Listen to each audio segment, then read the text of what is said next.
Hai Tribuners, balik lagi sama saya Melisa. Tentunya saya nggak sendirian, ada dua teman saya. Saya Odi.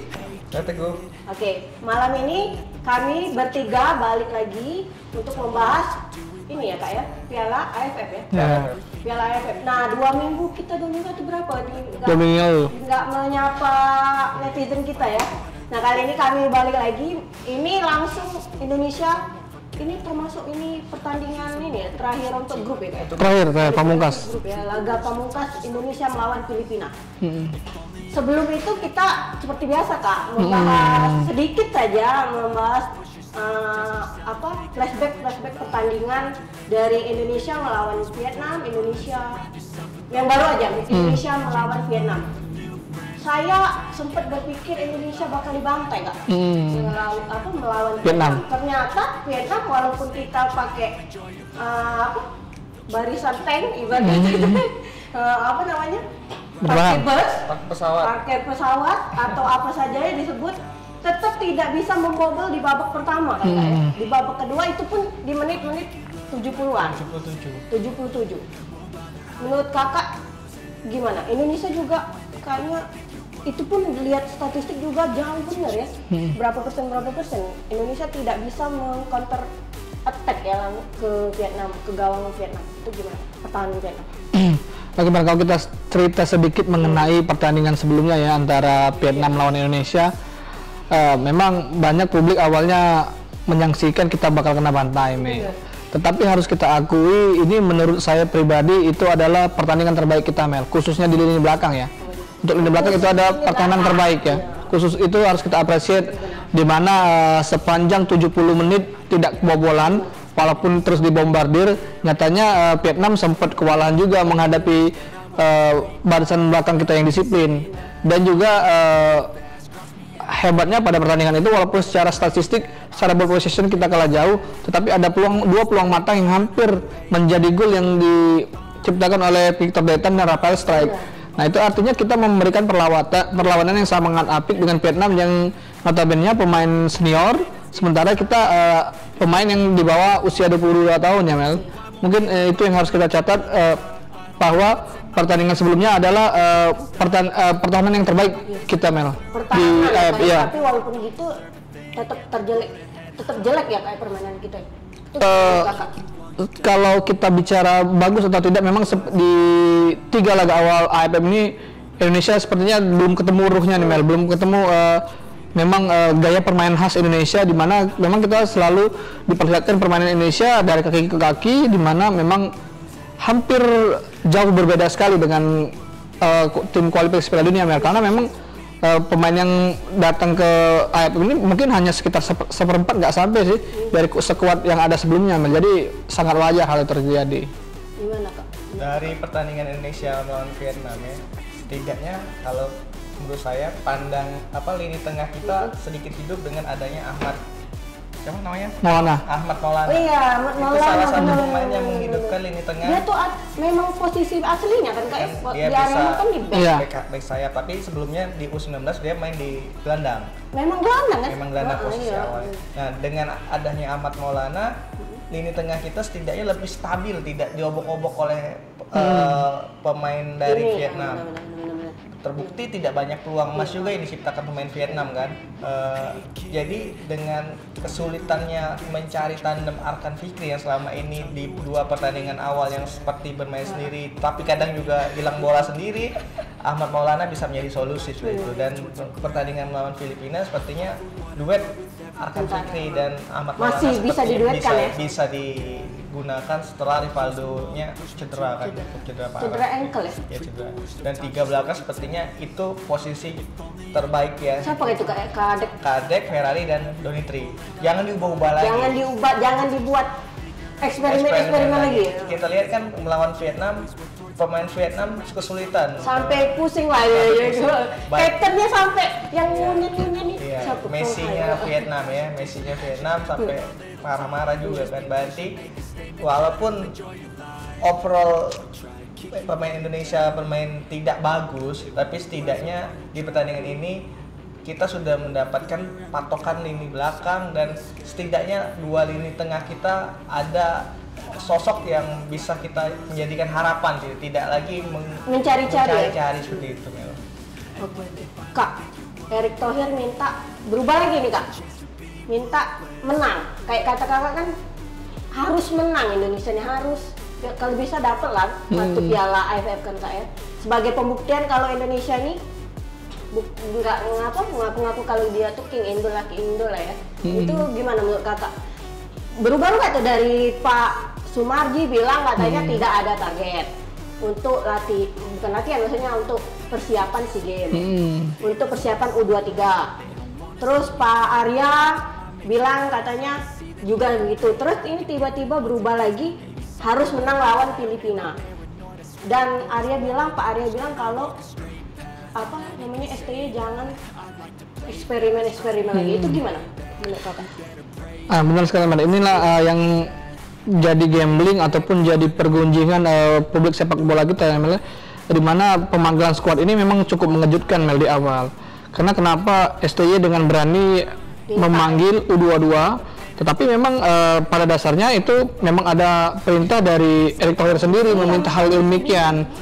Tetapi hal demikian kita lihat lagi adanya keseriusan kita pengen juara di AFF, ada juga gambling kita hanya sekedar mempersiapkan tim untuk U22 Mel. Tapi nyatanya kan seperti saya pernah katakan, kalau memang tim ini tidak benar serius target, memang hanya mempersiapkan, untuk apa kita coba payah-payah capek-capek memanggil Rafael Strike, mencoba melobi Ipar Jenner, mencoba melobi Justin Hubner. Artinya kan mereka ini tulang punggung di timnas senior kita. Nah, artinya memang serius menghadap ini. Tetapi kenapa hal demikian terjadi? Jadi tidak ada kekelopan ini Mel, mana yang kita harus serius atau enggak. Memang ya, secara pride prestise memang kurang Mel. Tetapi ini harus kita kejar mau tidak mau Piala AFF ini Mel. Karena benar seperti kata Melisa tadi, kita mau menasbihkan kiri terbaik di ASEAN, itu tidak ada artinya kalau kita tidak memiliki sebuah trofi Piala AFF. Walaupun sejauh ini Indonesia paling jauh wakil ASEAN yang melangkah di kualifikasi round 3. Nah, artinya gelar ini bakal melengkapi prestasi kita menjadi yang terbaik di ASEAN Mel. Memang sangat disayangkan di awalnya dengan pemanggilan skuad ini, saya rasa dengan skuad pelapis yang tidak bermain di kualifikasi Piala Dunia seperti Egy Maulana Fikri, Ricky Kambuaya, Witan Sulaiman, tentu ceritanya akan berbeda Mel. Dimana kita sangat terseok-seok sekali di 3 laga awal ini. Nah, ini kenapa demikian muncul, kita harus menang, kita harus juara. Inilah publik sepak bola Indonesia Mel. Indonesia ini sangat tinggi orang yang cinta dengan sepak bola timnas. Memang meski di awal kita tidak target, tetapi kita melihat tim seperti ini berbeda lagi dengan adanya tekanan netizen, tentunya akan berubah lagi nih plan kita, rencana kita. Nah, jadi artinya malam ini mau tidak mau kita harus menang di laga pemungkas ini. Ini adalah laga hidup dan mati kita, ini wajib menang. Karena kalau kita seri aja nasib kita tergantung pada laga Vietnam. Jadi kalau kita menang, kita otomatis bakal sudah aman. Kalau seri kita lihat Vietnam, kalau Vietnam menang kita tetap aman. Oh, oke. Itu bukan kita tuh sama kayak statistiknya kayak Myanmar ya guys, sama. Iya, kalau kita dengan Myanmar sama, tetapi dengan Filipina 3 dia. Jadi kalau ketika kita seri aja kita 5, ini 3, tapi ketika misal cerita yang lain terjadi, misal Myanmar menang nih. Gimana kan kita nggak tahu. Paling artinya kita stop, jangan menggantungkan nasib kita dengan tim lain. Gimana Kak? Sebenarnya pressure dari Erick Thohir ini. Sebenarnya target Pak Erick ini berlatar belakangnya dengan pemain Indonesia yang tampil buruk sebenarnya. Sebenarnya kalau Indonesia bermain bagus, walaupun kalah kita ya baiknya aja karena mainnya bagus. Karena ini tekanan media, netizen. Karena ini Piala AFF yang piala terbaik di negara-negara ASEAN, sudah sok-sokan U22 yang diturunkan tapi bermain jelek, itu yang jadi pertanyaan yang jadi gede. Kalau kalah ya oke, fine, tapi kalau mainnya jelek kan jadi sorotan. Dan saya soroti beberapa dari 10 tim yang bertanding ini di ASEAN ini sebenarnya tidak terlalu bagus-bagus juga sebenarnya, walaupun Vietnam menurunkan skuad terbaik. terbukti mereka juga tidak terlalu yang mendominasi melawan Filipina. Ya walaupun bermain di rumput sintetis yang membuat Indonesia juga kesulitan, tapi mereka juga tidak bisa menang di kandang Filipina. Hanya menang melawan Laos di pertandingan awal, melawan Indonesia juga menang tipis.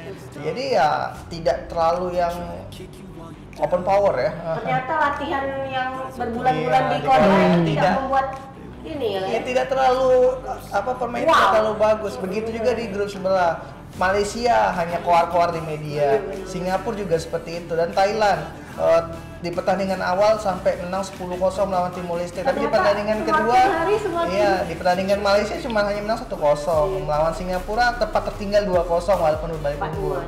Iya, tapi kan setidaknya memang tidak terlalu bagus permainan tim yang ikut Piala AFF ini. Sebenarnya menjadi kesempatan kalau kita bisa memperbaiki diri dengan ya setidaknya sedikit demi sedikit dari pertandingan pertama, kedua, ketiga ada perbaikan walaupun minor. Setidaknya kita Sintayong khususnya sudah tahu pemain-pemain mana yang bakal bisa diturunkan di posisi masing-masing, dan melawan Filipina ya setidaknya menjadi puncak dari akumulasi kekalahan dan kesalahan itu kan. Apalagi Marcelino Ferdinand malam ini sudah bisa bermain kan. Oh itu yang kartu merah langsung. Itu kan kartu merah. Kuning. Nggak main banyak. Ya itu kan hanya kuning 2 kali. Kuning 2 kali ya, bukan langsung strike kartu merah red card bukan. Kalau strike red card kan 2 kali kan.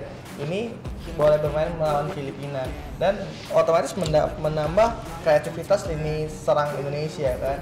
Dan satu yang saya soroti, Ahmad Maulana itu bakal menjadi salah satu motor di tengah Indonesia yang selama ini agak kesulitan, seperti ada Raihan Hanan yang lebih maju ke depan, Zidane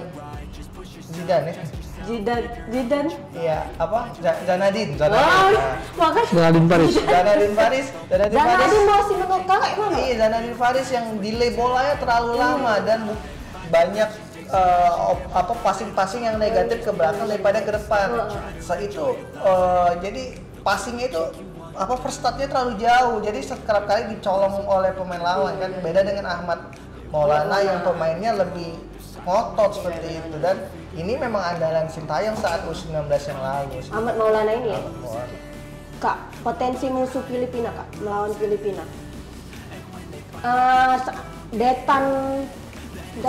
Victor Detan dan Rafael Strijk ini pas melawan Vietnam jadi sorotan kan?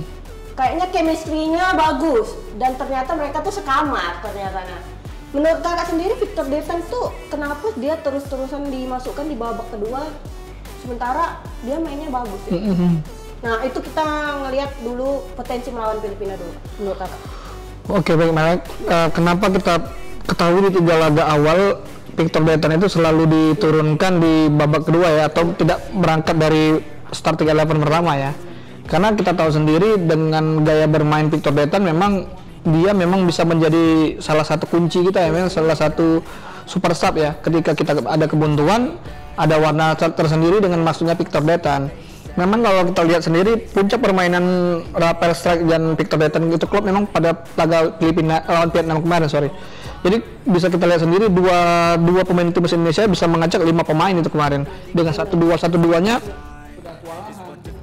Nah mungkin bisa saja Victor Detan diturunkan sejak awal kalau memang kita ingin mengunci kemenangan di laga malam ini.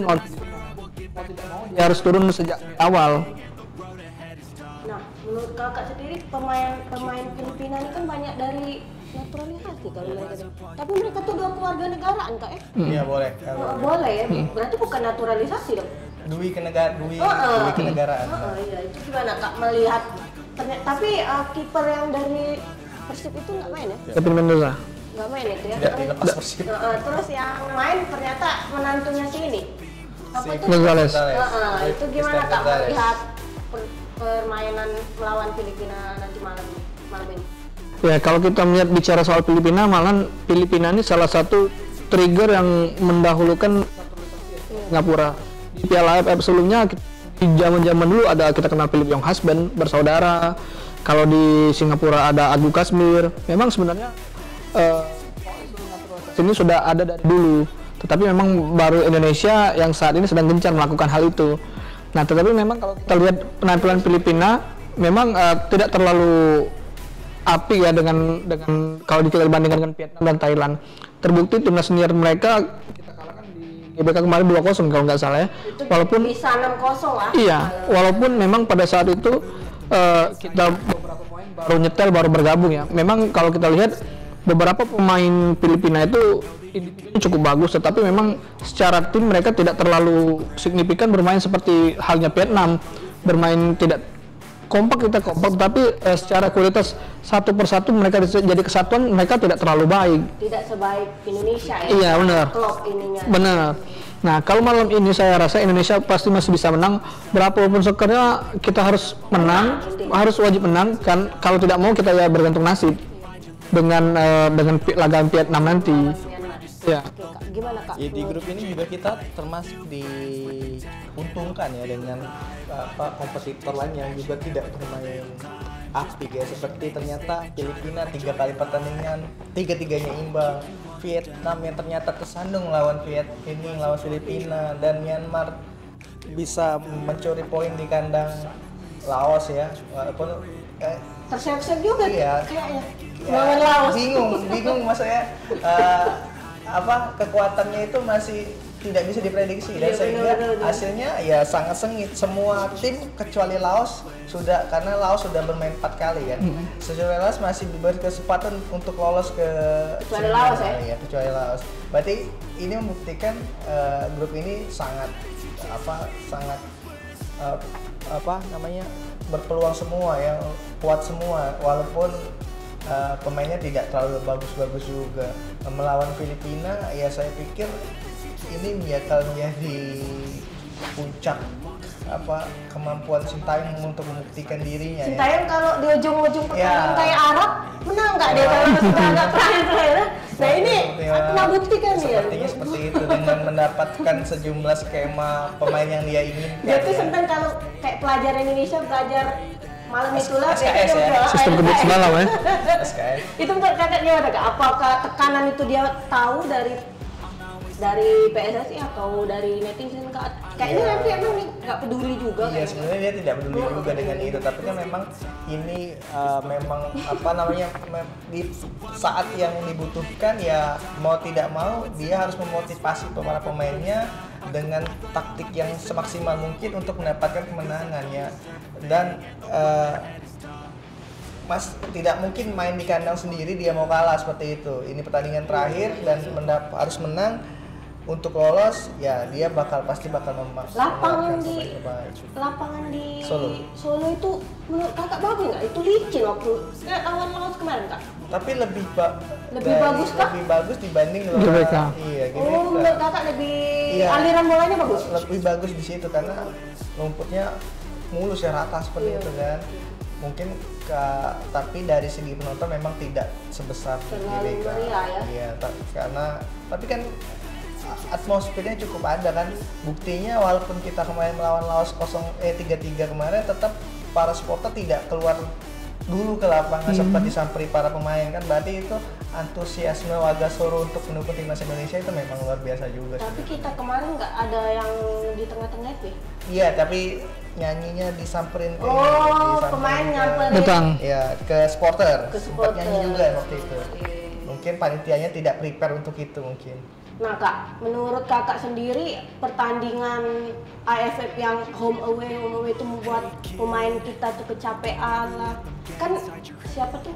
Sintayong kan selalu bilang kalau pemain kita ini kecapean. Ya, pemain lain juga pasti kecapean kan. Maksudnya menurut kakak apakah laga AFF ini pertandingan AFF Piala AFF ini bagus sistemnya? Yuk Kak, jadi sendiri. Oke, koreksi kalau saya salah ya Mel. Mungkin baru seingat saya baru tahun ini dilakukan hal demikian, di mana untuk fase grup dilakukan sistem home and away ya. Iya. Biasanya kalau nggak salah sebelumnya itu sistem bubble, di mana home and away baru terjadi ketika di fase gugur. Nah, terkait hal itu, memang kalau kita katakan terlalu capek iya, karena memang jaraknya sedikit, sementara kita harus berpindah ke negara lain. Nah, tetapi hal itu bukan jadi alasan, itu yang kenapa bilang kata netizen ini jangan jadi alasan. karena semua tim merasakan hal yang sama, kecuali hal itu terjadi perbedaan. Nah, kenapa Sintayong mengkritisi itu? Karena memang kalau secara detail, secara benar memang itu terasa capek, karena kita lihat belum kita selesai bertanding kita harus 4 hari kita harus berangkat lagi, langsung main lagi. Naik ekonomi pesawatnya. Mungkin. Nah, itu yang hal memang harus terjadi. Tetapi ini tidak jadi alasan untuk kita untuk itu. Jadi Sintayong harus cepat-cepat adaptasi. Memang beginilah adanya, beginilah turnamen yang terjadi. Jadi Sintayong memang harus prepare untuk itu. Itulah memang kenapa sangat disayangkannya Piala AFF tahun ini kita kedalaman squad kita tidak rata, Mel. Itulah kenapa kita bingung ketika Marcelino Ferdinand tidak bermain. Kita bingung mau gimana, per start kita gimana, starting kita selalu berubah. Andai kalau kita berandai-andai tim ini bermain rombongan kualifikasi Piala Dunia, tentu Sintayong tidak terlalu pusing, Mel.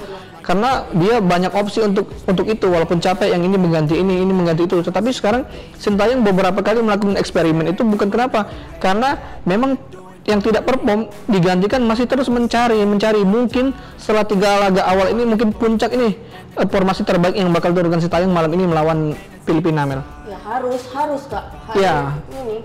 Mungkin karena setelah itu baru dilihatnya, oh ini gini, ini cocok gini. Artinya kan seperti kata Teguh tadi, kita tidak tahu rupanya Ahmad Maulana memang moncer, dia dipasang di posisi itu. Namun selama ini, apalagi khususnya di lini tengah, aliran bola kita tidak berjalan, Mel. Harus kita akui tidak berjalan. Hanya Arkan Fikri yang tidak pernah diganti untuk di lini tengah. Catat itu dari laga pertama sampai laga ketiga kemarin. Selalu dibongkar pasang siapa nih menjadi tandemnya.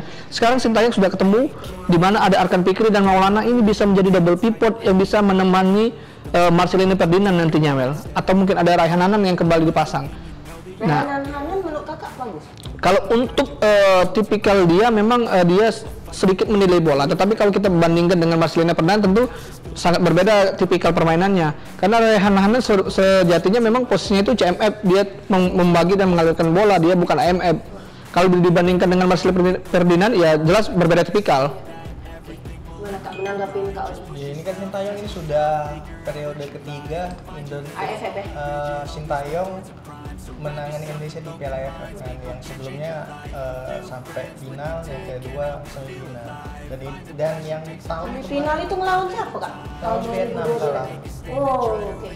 Kalah di Vietnam 2-1, main di sini 1-1 kalau 1-0 atau 2-1 pokoknya lawan Vietnam. Dan itu juga sudah menggunakan formasi seperti ini, sekali main Oh sudah kayak ini ya, tapi bedanya ya pemain institut iya, semua. Masih ada Mark Klok, masih ada Jordi Amat, masih ada pemain-pemain yang memang saat itu belum terfokus untuk ke kualifikasi Piala Dunia seperti ini kan. Dan ya bukan jadi alasan karena memang jadwalnya sudah dari awal dan sudah dan salah satu alasan mengapa format seperti ini digunakan kan karena beberapa waktu lalu saat turnamen ini menjadi home turnamen saya yang menjadi ada satu tuan rumah, itu saat final yang bukan tuan rumah yang jadi main di final itu penonton sepi. Jadi itu menjadi salah satu alasan mengapa turnamen ini digunakan saat final home dan away. Finalnya home dan away karena penonton masing-masing tim, masing-masing negara itu bakal memenuhi stadion. Itu menjadi satu alasannya. Beberapa tahun belakangan kan sudah kan. Ini berarti ya bukan menjadi alasan Sintayong lagi karena memang ini sudah sejarah seperti itu. Tidak ada alasan mengeluhkan jadwal walaupun memang kenyataannya seperti itu. Mungkin bukan mengeluh juga, mungkin dia pengen ada perubahan kali ya Kak ya. Ini baru dirubah mau dirubah lagi. Oke. Kayaknya ini segmen kita terakhir, kita bahas langsung ke ini Kak ya. Formasi ya? Formasi menurut Kak Odi dan Kak. Karena setelah 3 laga awal kita sempat terseok-seok, belum menemukan starting 11 yang klop. Nah mungkin malam ini Sintayong bakal mengeluarkan itu, Mel. Memang the power of kejepit itu jadi mungkin selalu jadi andalan Sintayong. Memang harus kita akui, memang analisa benar. Karena mungkin itu satu ketika kita terdesak, kemampuan kita keluar, terus kita baru bisa nge-replace sih, mikir oh ini gini. Jadi mungkin untuk malam ini tetap penjaga gawang jangan dirubah lagi, itu harus Cahya Supriyadi karena terbukti dia melawan Vietnam kemarin sangat bagus. Itulah kenapa lain cerita kalau Cahya Supriyadi main di laga kedua melawan Laos. saya pasti kita itu bisa lain cerita. Nah, yang pertama kiper Cahya Supriyadi, 3 belakang tidak tergantikan ya, Ferrari, Kadek Arel dan Donitri Pamungkas. Di kiri Pratama Arhan, kanan Asnawi Mangko Alam. Nah, yang menarik 2 ini seperti yang di spill Teguh tadi, memang saya rasa malam ini duet Arkan Fikri dan Ahmad Maulana bakal diturunkan lagi. Nah, ini kita mendapatkan angin segar dengan adanya Marcelino Ferdinand yang kembali bermain. Dia bisa menjadi role play, bisa main di mana saja, tetapi berangkat dari awal tentu dia akan menjadi gelandang serang AMF ya. Nah, sementara untuk 3 di depan, Sintayong ini masih sangat suka nih dengan Hoki Cara Kamel. Kita sangat bingung, tetapi saya yakin dia pasti tetap dipasang pada malam ini. Malam ini dia pasti memakan Hoki Caraka, Rafael Strike dan Victor Detan. Jadi mau tidak mau Victor Detan harus start dari awal Mel. Kalau kita mau mengejar poin pertama, iya kita menyerang. Jadi tidak ada alasan kita main bertahan lagi. Mau tidak mau kita harus menguasai bola, distribusi bola harus bagus, kita harus mencuri gol lebih dulu. Ya setuju sih, tapi kali depannya mungkin Victor Detan masih cadangan masih ya? Bukan pasti sih.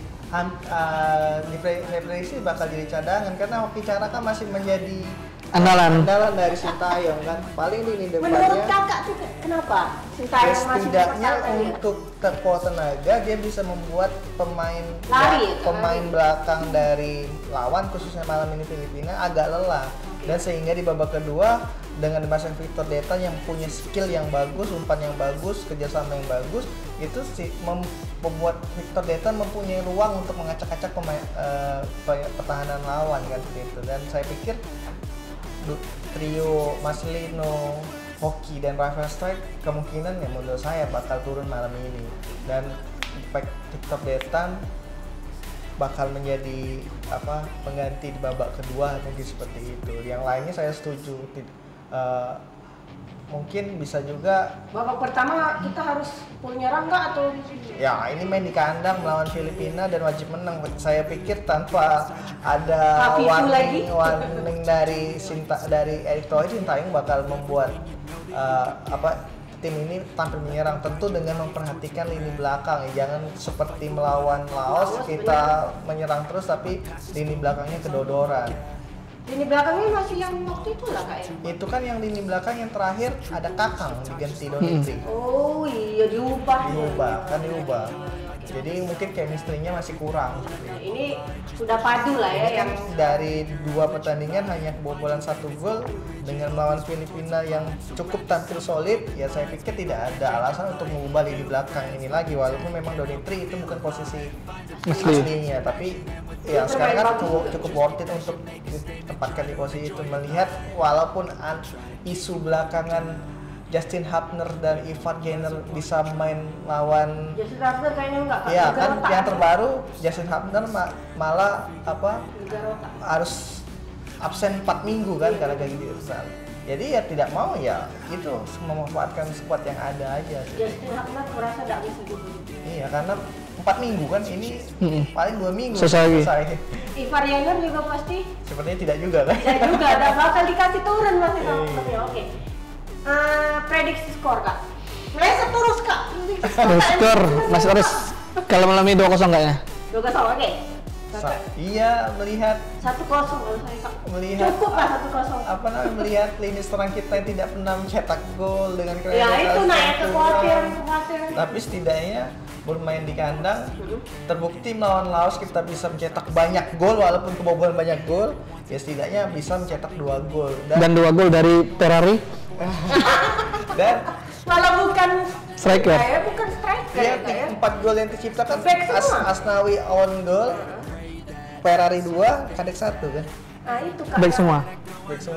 Menyayangkan ya bebas sih siapa aja nyetak gol, tapi dengan adanya Cahya Supriyadi setidaknya lini belakang kita menjadi PD lah, walaupun ya Filipina PD tapi yang lini depan malah keok. Ya setidaknya ya menang bisa 2-0 lah main di kandang sendiri.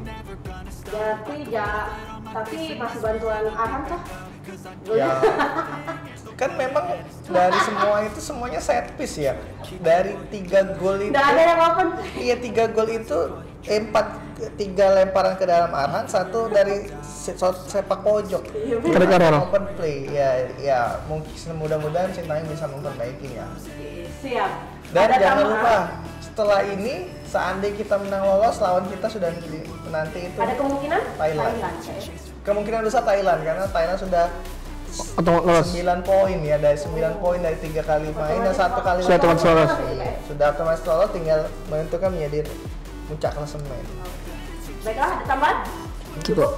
Baiklah pemirsa, netizen, semuanya, Tribuners, malam ini jangan lupa nonton di TV favorit kalian, Indonesia melawan Filipina. Kalau mau tulis skor juga bisa di komen di YouTube Tribun Social dan Sripoku TV. Kita tampil lagi gak ya kalau menang? Kalau Indonesia menang ya? 27. Tanggal 27 doakan Indonesia menang, kita balik lagi bertiga dan saya Melisa. Saya Odi. Saya Teguh. Sampai jumpa.